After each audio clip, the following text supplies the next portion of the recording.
तर अशा प्रकारचा आंबे बहार निघाला पाहिजे. काही नवतीमध्ये फुलं, काही नवतीमध्ये बहार असं राहिलं तरच आपल्याला पुढचं बहार पोसायला अडचण येत नाही आणि आपलं झाड पण कमकुवत होत नाही.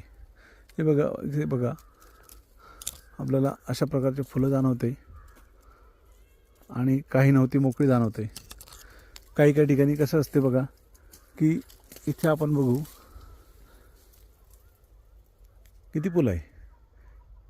प्रत्येक डोळ्यामध्ये 2-2 फुलं आहे. 1 2 3 4 5 6 7 8 9 10 11 फुलं याला आलेले. 12 फुलं एका फांदीला आले.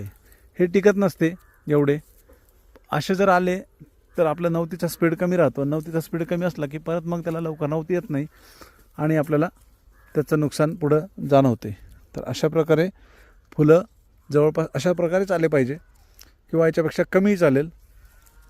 आणि हे फक्त फ्लोच्या पाण्यावर शक्य होऊ राहिलं आहे. ठिबकच्या पाण्यावर बागा फुटायला थोडा त्रास देत आहे. फ्लोच्या पाण्याने स्पीडने एका झटक्यात निघू राहिलं आहे आणि याला अजून एकही स्प्रे झालेला नाही. कळीसाठी एकही आपण इथे स्प्रे घेतलेला नाही. त्यामुळं कळीसाठी स्प्रे लागतो किंवा कळीसाठी कुठले खतं लागतात हे डोक्यात ठेवू नका. धन्यवाद.